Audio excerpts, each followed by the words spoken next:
할렐루야. 삼부에 배우신 여러분을 주님의 이름으로 환영합니다. 복염이 그렇게도 길더니 이제 선선한 가을의 문턱에 이르렀습니다. 오늘도 주 예수 그리스도를 변함없이 사랑하는 믿음으로 예배하는 자에게 해답을 주실 줄 믿습니다. 오늘 서로를 이렇게 축복하면서 은혜의 문을 열겠습니다. 우리는 세상을 이기는 큰 용사입니다.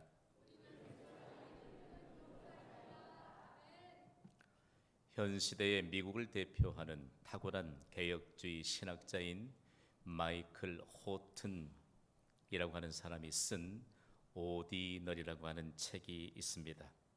영어 단어인 오디너리는 보통의 혹은 평범한의 의미를 가진 단어입니다. 우리말로는 평범함으로의 부르심이라는 제목으로 번역했습니다. 책 내용을 처음부터 끝까지 읽어보면 아주 매우 적절한 번역으로 여겨집니다. 하나님이 우리를 부르셨다는 사실을 여러분 믿습니까? 저는 지난 휴가 기간 동안에 교회의 공동체적인 과제 그리고 그리스도인들의 과제를 붙들면서 이 책을 통해서 하나님의 깊은 지혜를 끌어올리는 은혜를 경험했습니다. 이 책의 저자는 우리에게 각자에게 주어진 삶이 하나님이 허락하셨다는 이 자체만을 우리가 평범하게 이해한다면 이것이 얼마나 큰 복인지를 알 수 있노라고 지적하고 있습니다. 이 책을 통해서 하나님께서는 지극히 평범한 일상에서 평범한 방법으로 우리를 통해서 일하시는데 그 평범한 하나님의 일하심이 우리에게 비범함으로 드러나게 되는 것을 가르쳐 주고 있습니다. 여러분, 이 책을 통해서 평범하게 우리를 부르시고 평범하게 우리를 평범한 현장에서 돌보시지만 하나님이 얼마만큼 능력 있게 우리를 하시는가를 알 수 있다면 이것이 바로 우리 모두를 만족하게 하시는 하나님의 은혜인 것을 알게 될 것이라고 깨우쳐 줍니다. 오늘 우리에게 있어서 지극히 평범한 우리가 평범한 교회의 평범한 수단으로 우리는 하나님께 예배드리고 있다는 사실 여러분 우리 모두 인정할 것입니다.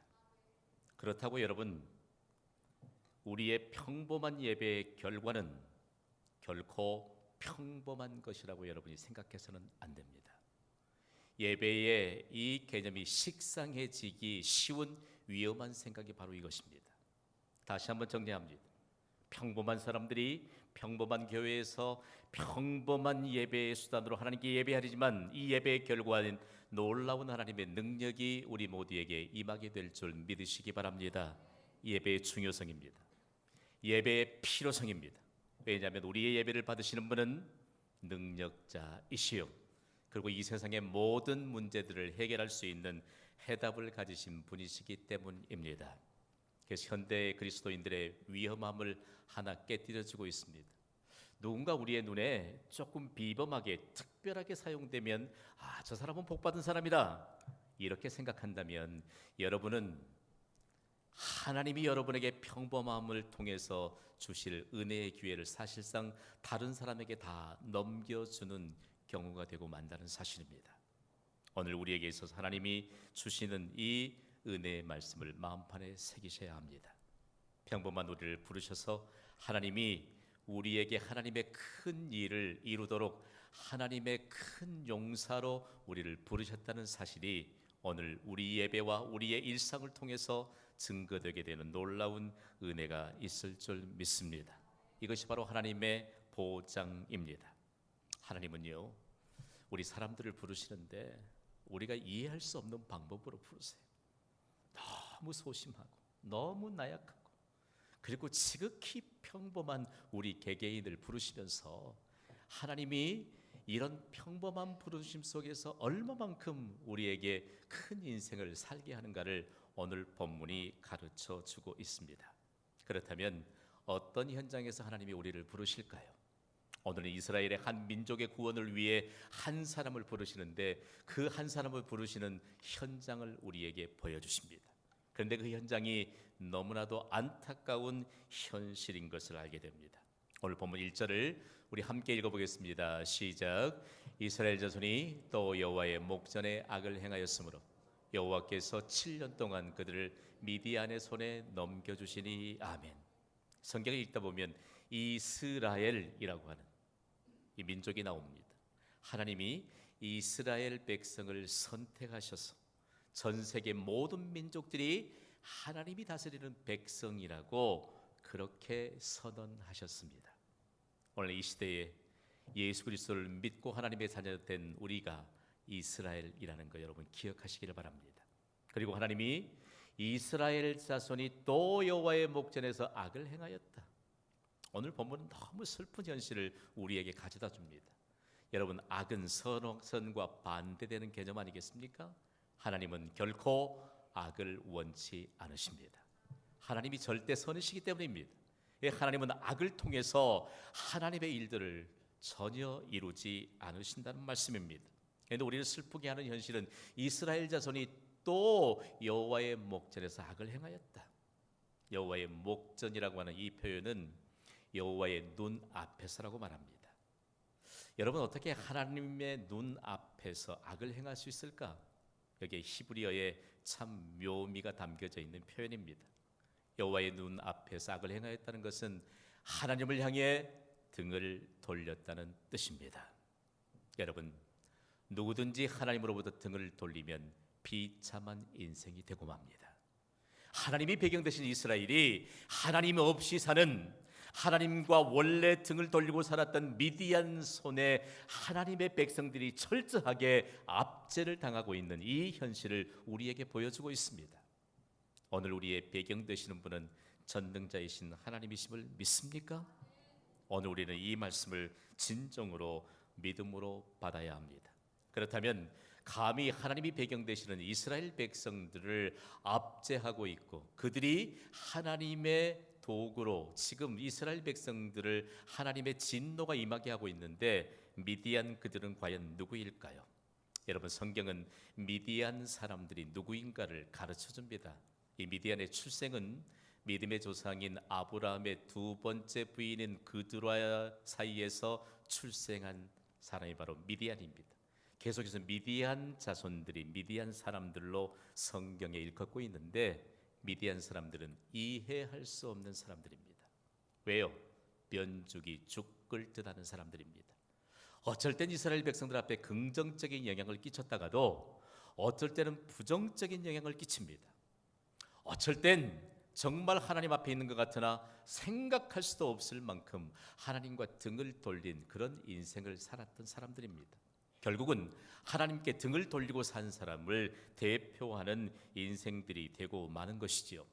자기만 하나님께 등을 돌린다, 이것도 무서운 하나님의 진노가 임하지만 이스라엘 백성들까지 등을 돌리게 했던 사람들이 바로 미디안 사람들이었습니다. 하나님은 민수기 15장 17절로 18절에 이런 미디안 사람들을 경고하셨습니다. 함께 읽어볼까요? 시작. 미디안인들을 대적하여 그들을 치라. 그는 그들이 속임수로 너희를 대적하되 부올의 일과 미디안 지간의 딸 곧 부올의 일로 연병이 일어난 날에 죽임을 당한 그들의 자매 고수비의 사건으로 너희를 유혹하였음이니라. 아멘. 하나님과 등을 돌리게 했던 사건에 대해서 말씀하고 있는데 이건 잘 몰라도 괜찮아요. 그런데 하나님과 등을 돌리게 했던 미디안을 대적하여 치라고 말씀합니다. 그런데 이 영어 번역본에는 이 사실을 매우 사실적으로 하나님의 뜻에 아주 합당하게 번역하고 있습니다. 미디안 사람들을 원수로 여겨 죽이라는 것입니다. 여러분, 일평생 동안 하나님과 등을 돌리지 않는 것이 복인 줄 믿습니다. 때로는 우리는 사람들은 아픔을 겪습니다. 사람의 등을 돌리는 것, 그것도 견디기 어려운 일이거든요. 그런데 하물며 전능자요 그리고 복의 주관자인 하나님 앞에서 등을 돌리는 일을 일평생 동안, 아니요 자손 대대로 경계하라라고 말씀하고 있습니다. 자, 오늘 우리의 믿음을 다시 한번 견고하게 새기기를 원합니다. 여러분, 서로의 믿음을 견고하게 세우는 일에 서로 합력하시기를 주님의 이름으로 부탁을 드립니다. 그 누구도 하나님과 등을 돌리게 하는 일에 우리가 자칫 그 어느 하나라도 이런 행동으로 나아가서는 안 된다는 사실들을 하나님이 가르쳐 주고 있습니다. 그렇다면 왜 이처럼 이스라엘 백성들은 여호와 앞에서 등을 돌리고 악을 행하였을까? 악을 행하였다는 것은 그들이 하나님께 순종하지 못하고 불순종했다는 명백한 결과를 말해주고 있습니다. 이스라엘 백성들은 지도자인 모세와 그리고 모세의 신앙을 계승한 여호수아에 대해 이르기까지 지속적으로 하나님께 순종했습니다. 그러나 여호수아가 하나님으로부터 부름을 받고 난 이후에 이스라엘에는 순종의 계보가 끊어지게 됩니다. 그러면 순종의 모범을 보지 못할 때 그들은 불순종으로 치닫게 되면서 하나님을 경배하는 그들이 우상을 숭배하게 되므로 피할 수 없는 하나님의 진노가 임하게 되었습니다. 하나님의 진노로 인하여 그들이 겪게 될 고통을 오늘 본문 2절은 이렇게 기록합니다. 함께 읽어볼까요? 시작. 미디안의 손이 이스라엘을 이긴지라 이스라엘 자손이 미디안으로 말미암아 산에서 웅덩이와 굴과 산성을 자기들을 위하여 만들었으며. 아멘. 비참하지요. 어떻게 하나님이 배경 되시는 이스라엘을 하나님과 등을 돌린 미디안이 이길 수 있겠습니까? 그 결과 그들은 그들의 집 안에서도 편히 머무를 수가 없었습니다. 오늘 본문을 잘 이해하셔야 됩니다. 미디안이 이스라엘을 이긴 결과를 보십시오. 이스라엘 자손이 미디안으로 말미암아 산에서 웅덩이를 만들었고 굴을 만들었고 그리고 산성 곧 요새를 자기들을 지키는 방편으로 만들어야 했습니다. 혹여 밤중이라도 미디안이 침략해 오면 목숨을 보존하기 위해서 가족들과 함께 재빨리 산으로 올라가서 평안한 잠을 누릴 수 있는 방이 아니요 웅덩이에 구부리고 숨어야 했습니다. 컴컴한 동굴에 숨어서 미디안의 무시무시한 칼날을 피해야만 목숨을 연명할 수 있었습니다. 생각해 보세요. 이런 요새 뒤에 숨어야만, 미디안의 눈에 발각되지 않아야만 목숨을 보존하기에 급급해 있는 이스라엘의 비참함을 오늘 우리에게 가르쳐주고 있습니다. 전 세계 모든 민족을 향해 하나님이 선포하십니다. 누구든지 하나님께 등을 돌리면 평강은 사라지고 만다는 것입니다. 믿으시면 아멘 하시기 바랍니다. 좋은 집, 좋은 침대, 좋은 여건이 우리에게 단잠과 평강을 주는 것은 아닙니다. 오늘 이렇게 이스라엘의 비참한 현실이 무엇으로부터 왔느냐? 바로 불순종의 결과인 우상 숭배로부터 왔다라고 말합니다. 그런데 이 미디안 사람들이 얼마나 악랄한가 보세요. 오늘 본문이 지금 고발하고 있잖아요. 이스라엘 백성들에게 침략하면 보통 힘센 나라들이 조공을 받기 위해서 침략하는 것이 대부분입니다. 그런데 미디안은 이스라엘에게 조공을 받을 생각은 이만큼도 없습니다. 단지 이스라엘 백성을 멸망하게 하는 것이 그들의 목표예요. 그러나 이스라엘 백성들이 곡식을 거두기 위해 파종하면 그 짐승떼들, 가축떼들을 온통 메뚜기처럼 많이 몰고 와서 그 밭을 완전히 헤쳐놓습니다. 씨앗이 싹을 트지 못하게 하는 것이죠. 그리고 씨앗이 어쩌다가 싹을 틔어서 풀어지게 되면, 곡식을 기대할 만한 소망을 갖게 되면 다시 가축들을 몰고 와서 완전하게 가축들에게 그 곡식을 다 뜯어 먹게 만듭니다. 악함이 여기에 있습니다. 어떻게 사람이 먹어야 될 생명인 식량을 가축들에게 먹일 수 있느냐는 것입니다. 너무 악랄한 사람들이지요. 그래서 전 세계를 향해, 미디안 족속들을 향해 하나님이 말씀합니다. 하나님 없이 사는 사람들은 못할 짓이 없다는 것이지. 하나님이 부여하신 이 생명을 보존하지 못하고 생명줄을 완전히 끌어놓는 미디안의 악행을 보라. 불순종의 결과가 바로 이와 같은 것이라고 우리에게 가르쳐주고 있습니다. 자, 보십시오. 농사를 짓고 있는 이스라엘에게 아무런 소출을 기대할 수 없는 이런 현재가 완전히 짓밟혔습니다. 당연히 곡식을 수확할 수 있는 미래의 소망까지 다 짓밟혀 버린 것이죠. 이제 이스라엘의 소망은 완전히 끊긴 것일까요? 이런 민족적인 위기 가운데서 이스라엘 백성들은 비로소 절망 가운데 하나님께 기도합니다. 오늘 본문 6절을 함께 읽습니다. 시작. 이스라엘이 미디안으로 말미암아 궁핍함이 심한지라 이에 이스라엘 자손이 여호와께 부르짖었더라. 아멘. 자, 보십시오. 하나님이 하나님의 이름을 부를 때 얼마나 그들에게 번영과 평강을 주셨던지, 그리고 이방의 모든 민족들이 하나님의 이름을 높이며 하나님을 경배하는 이스라엘 백성들을 주의 사자가 진치고 둘러 보호하심을 만방에 보게 하셨습니다. 아무도 근접하지 못하게 하셨습니다. 그런 영광스러운 인생이 먹을 것이 없어 궁핍해져서 비로소 하나님 앞에 울며 부르짖어 기도하고 있습니다. 그런데 하나님이 곧바로 미디안의 이 침략으로 인한 이스라엘의 궁핍함을 즉시 해결해 주지 않습니다. 한 선지자를 보내서 깨우쳐 주십니다. 무엇 때문일까요? 지금 굶주림에 쌓여서 배고픔 때문에 기도하고 있지만 배고픔이 문제가 아니요, 가장 중요한 것은 하나님을 알고 찾는 것이 가장 중요한 문제이기 때문입니다. 지금 이스라엘 백성들에게 굶주리고 이와 같이 피신해야 될 위협이 도사리고 있지만 가장 중요한 것은, 우선순위는 하나님을 알고 찾는 것이 우선순위인 것을 가르쳐 주고 있습니다. 오늘 우리는 이 본문의 말씀을 통해서 이 안타까운 이스라엘의 현장을 바라보면서 우리에게 하나님이 주신 고통의 의미를 먼저 이해하고 우리는 말씀을 받아야 합니다. 우리가 불순종을 할 때 하나님이 고통을 주십니다. 아니요, 어떨 땐 순종함에도 불구하고 우리에게 고통을 주시는 때가 있습니다. 이 고통엔 동일한 하나님의 메시지가 있습니다. 고통은요, 견디기 힘들 만큼 어려운 일을 일컫습니다. 그런데 이 고통이 우리 앞에 주어진 것은 하나님께는 불가능이 없음을 깨닫도록 주신 것임을 믿으시기 바랍니다. 그래서 믿는 자들은 고통의 때에 하나님께 나와서 하나님의 이름을 부르면 하나님께는 불가능이 없음을 믿습니다. 하나님께는 불가능이 없음을 믿습니다. 이 고백을 통해서 하나님이 하나님 되심을 보여주세요.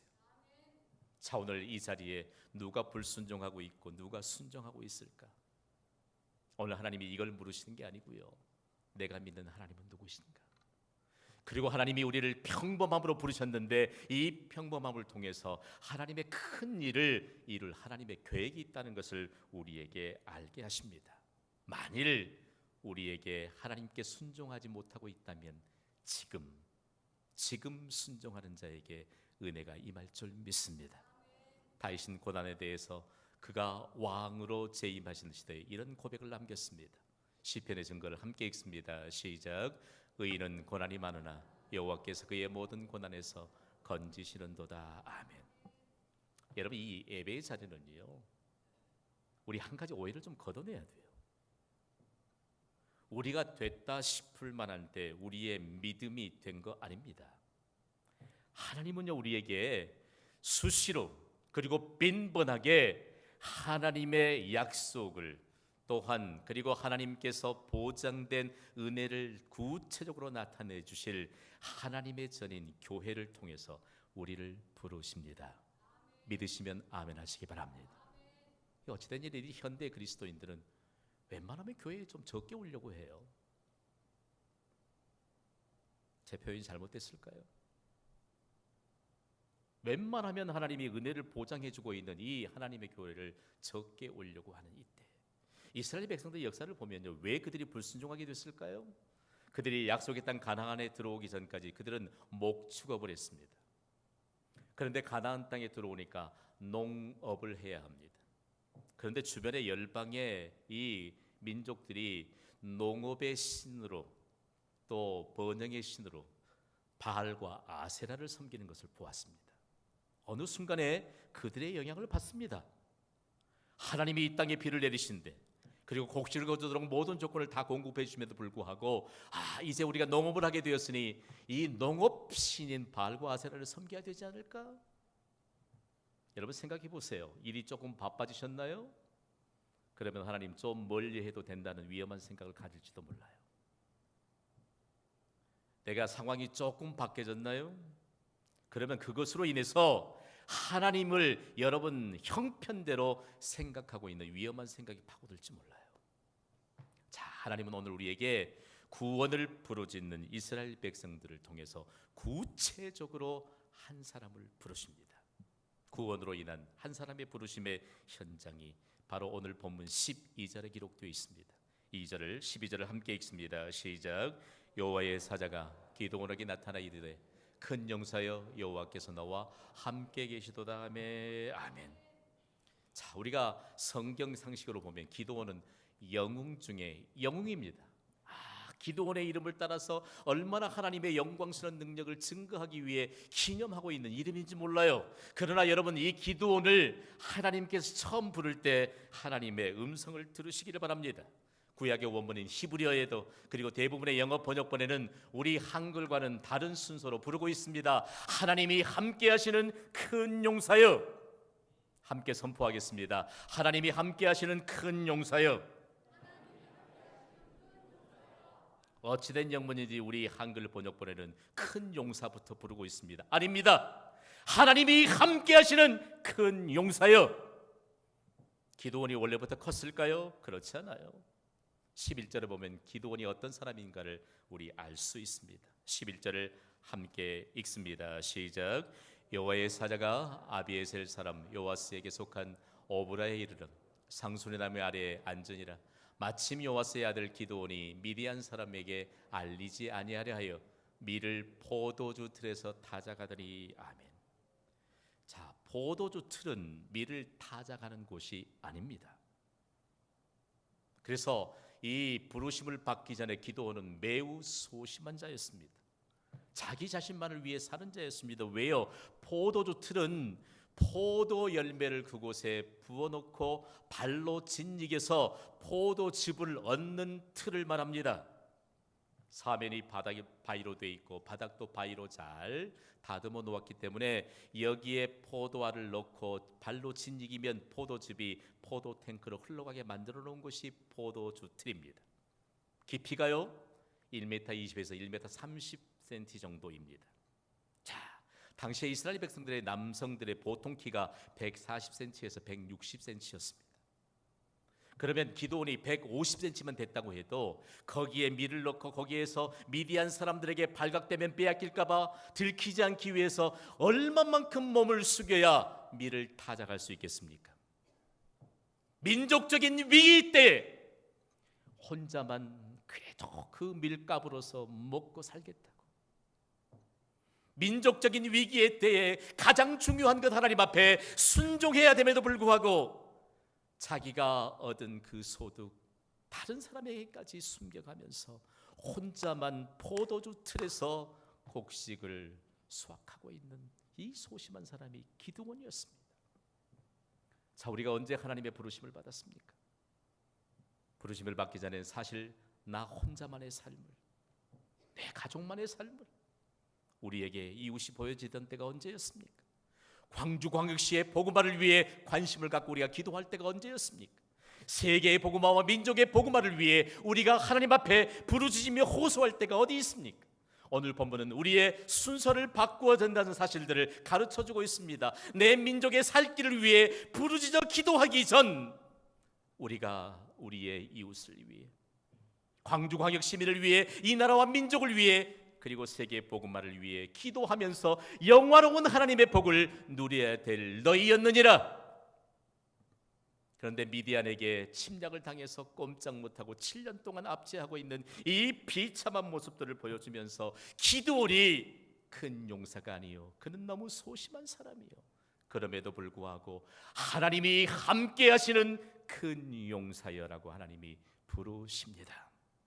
여러분, 그렇다면 오늘 우리가 이 말씀을 통해서 여러분 어떤 은혜를 받아야 될까요? 먼저는 평범함으로 부르신 하나님의 은혜를 잊어서는 안 됩니다. 우리는 어쩌면 겸손하다고 여길지 몰라요. 그러나 결코 겸손하지 않을 수 있어요. 하나님이 우리가 특별해서 특출해서 우리를 부르신 것 아닙니다. 그런데 우리는 하나님이 부르시면 너무 항변이 많아요. 너무 고집을 많이 부려요. 빨리 내려놓으셔야 합니다. 하나님이 부르시면 순종하십시오. 순종할 때 은혜가 임할 줄 믿습니다. 아니면 여러분이 이스라엘 백성들처럼 산에 토구를 준비해야 돼요. 웅덩이 파야 돼요. 편안할 거처가 없는 이스라엘과 같은 존재로 삽니다. 평안이 없거든요. 하나님이 부르심에도 불구하고 우리가 우리의 어떤 말만을 계속 되뇌인다면 오늘 이스라엘 백성들의 모습을 통해서 우리를 깨우쳐 주십니다. 여러분, 우리 있는 모습 그대로 부르셨으니 이제는 하나님의 부르심에 순종해서 영광스러운 미래를 보장받아야 합니다. 평범한 나를 부르셨다고 인정할 수 있다면 우리는 하나님 앞에 겸손하게 살 수 있습니다. 다음으로 우리가 받아들이게 되는 미래를 위해 부르셨다는 사실입니다.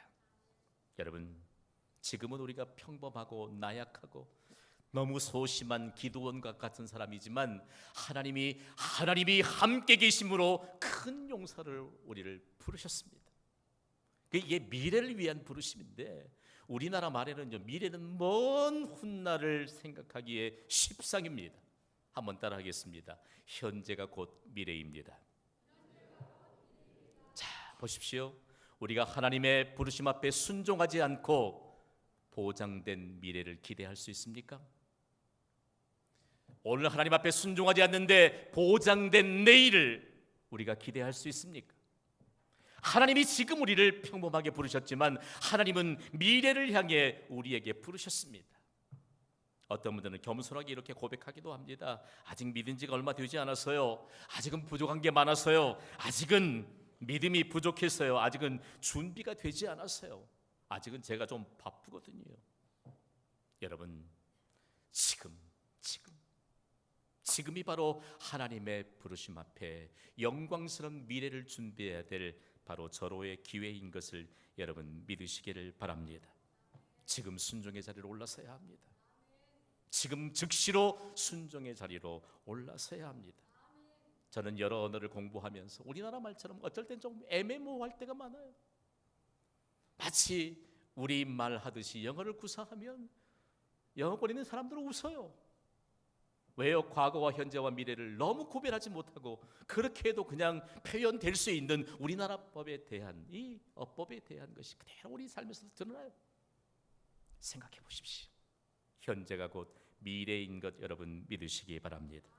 그러면서 도대체 이스라엘의 문제가 무엇일까? 기드온 한 사람을 통해서 하나님이 지적해 주시는데 기드온에게 있어서 지금까지 하나님은 과연 어떤 존재였는가를 깨우쳐 주십니다. 그것이 바로 우리가 받아야 될 우선순위가 무엇인가를 깨우쳐 주시는 하나님의 은혜입니다. 하나님은 기드온의 과거를 이렇게 보여주십니다. 사사기 6장 25절과 26절을 함께 읽습니다. 시작. 그날 밤에 여호와께서 기드온에게 이르시되 내 아버지에게 있는 수소 곧 7년 된 둘째 수소를 끌어오고 내 아버지에게 있는 바알의 제단을 헐며 그 곁에 아세라상을 찍고 또 이 산성 꼭대기에 내 하나님 여호와를 위하여 규례대로 한 제단을 쌓고 그 둘째 수소를 잡아 내가 찍은 아세라 나무로 번제를 드릴지니라 하시니라. 아멘. 자, 거듭 등장하는 단어가 있지요? 따라하겠습니다. 둘째 수소. 둘째 수소에 하나님의 메시지가 있어요. 왜 하나님이 첫째 수소가 아닌 둘째 수소를 기드온에게 그동안 아버지도 섬겨왔던 바알과 아세라상과 그리고 그 제자들을 모두 다 없애버린 다음에 하나님 앞에 불로 태워드릴 번제를 드려야 되는데 하필 둘째 수소일까요? 지금까지 기드온에게 있어서 하나님은 두 번째 순서였습니다. 이것이 문제입니다. 여러분의 영혼을 갉아먹고 여러분이 하나님의 말씀에 순종하지 못하도록 가로막고 있는 것은 우선순위의 문제입니다. 기드온이 지금까지 하나님은 두 번째 순서였습니다. 하나님께서 두 번째 순서인 둘째 수소를 불러 태워 하나님께 번제를 드리라고 말합니다. 이 예배를 섬기는 예배자 여러분, 지금까지 하나님이 두 번째 순서였다면 그 두 번째 순서를 완전히 불태워 버리시기를 주님의 이름으로 부탁을 드립니다. 그리고 확인해야 합니다. 이제부터 하나님의 순서는 몇 번째인가? 하나님의 순서는 우선순위가 되어야 합니다. 예수님은 제자들에게 마태복음 6장 33절을 통해서 귀중한 하나님의 보장된 말씀을 주셨습니다. 함께 읽습니다. 시작. 그런즉 너희는 먼저 그의 나라와 그의 의를 구하라. 그리하면 이 모든 것을 너희에게 더하시리라. 아멘. 왜 미디안의 손에 이스라엘이 이처럼 7년 동안이나 압제를 당해야 되느냐? 이스라엘은 조금 더 잘 살아보고 싶었습니다. 무엇일까요? 조금 더 잘 살기 위해 농업의 신이라고 믿는 이방의 신을 믿으면 조금 더 수확을 할 수 있을 것이라고 생각했습니다. 주일에 하나님께 예배드리지 않고 조금 수고하면 더 돈을 벌 수 있을 것이라는 위험한 생각을 가진 현대인들을 깨우쳐주고 있습니다. 하나님께 기도하지 않고 예배하지 않아도 얼마든지 내가 힘써 돈을 모으면 더 잘 살 수 있을 것이라는 이 위험한 생각을 지금 깨트려주고 계십니다. 하나님 앞에 봉사하지 않아도, 하나님 앞에 기도하지 않아도 내가 내 일만을 한다면 인맥을 두루두루 쌓을 수 있고 내 인생을 즐기며 살 수 있을 거라고 하는, 더 잘 살 수 있다고 하는 이런 위험한 생각이 이스라엘로 하여금 미드 안에 침략을 받게 한 것입니다. 오늘 우리는 이런 결론적인 메시지를 받습니다. 다 함께 선포합니다. 시작. 근용사인 것을 하는가. 기도원은 자기 혼자만 잘 살려고 소심한 자로 살았습니다. 저는 미국에 있으면서 지금 총기 사고 많이 나지만 진정한 위험 요소는 총기가 아닙니다. 진정한 위험 요소는 카지노입니다. 어디든지 가면 쉽게 접근할 수 있는 카지노, 세차하면서도 카지노 앞에 앉아서 아주 즐겁게 시간을 보낼 수 있도록 유혹하는 카지노. 자기 인생 처음엔 재미로 갔다가 다 망칩니다. 헤어날 길이 없습니다. 유일한 방법이 있다면 예수 그리스도를 구주로 영접하고 새롭게 태어나는 것입니다. 그런데 그러다가도 곧 이전의 삶으로 돌아가는 것을 보게 됩니다. 무엇일까요? 잘 들으셔야 합니다. 그가 이전에 카지노에 소요했던 시간, 그 시간이 예수 그리스도를 영접했다면 거룩의 요소로 바뀌어야 합니다. 카지노의 앞에서 시간을 보냈던 그 시간이 예배 시간이 되어야 합니다. 그 시간이 기도의 시간이 되어야 합니다. 그 시간이 헌신의 시간이 되어야 합니다. 여러분은 하나님과 등 돌리게 하는 취미생활이 있었으나 예수님을 믿고 끊으셨습니까? 취미생활의 시간을 소요했던 그 시간이 예배 시간이 되어야 합니다. 기도의 시간이 되어야 합니다. 헌신의 시간이 되어야 합니다. 그렇지 않고는 이전의 것만 묵상하다가 다시 되돌아갑니다. 여러분이 이전에 바빴지만 지금은 좀 여유로워졌나요? 그 시간 하나님 앞에 예배 시간이 되어야 하고 기도의 시간이 되어야 하고 헌신의 시간이 되어야 합니다. 그렇지 않으면 여러분 화려하게 멸망합니다. 세상은 지금도 비웃습니다. 하나님이 아십니다. 하나님 등 돌리고 사는 사람들 아무리 호화롭게 사는 것 같으나 호화롭게 멸망하고 있다는 증거입니다. 우리 큰 용사로 살아야 합니다. 나 한 사람이 우리의 가정을 구원하고 이 민족을 구원하고 그리고 더 나아가 세계 모든 민족들을 구원하도록 우리에게 한낱 포도주 틀에서 구부리고 엎드려서 자기만을 위해 타작하고 있던 기도원을 하나님이 함께 하심으로, 하나님이 함께 하시는 큰 용사예요. 우리를 하나님이 함께 하심으로 큰 용사라고 부르셨습니다. 이 부르심에 합당한 삶으로 큰 용사인 것을 증거하는 인생을 사시기를 주님의 이름으로 축원합니다. 기도하겠습니다. 하나님, 제게 있어서 하나님은 우선순위입니다. 이전에 하나님이 우선순위이지 못했던 것 주여 이 시간 참회하오니 용서하여 주시옵소서.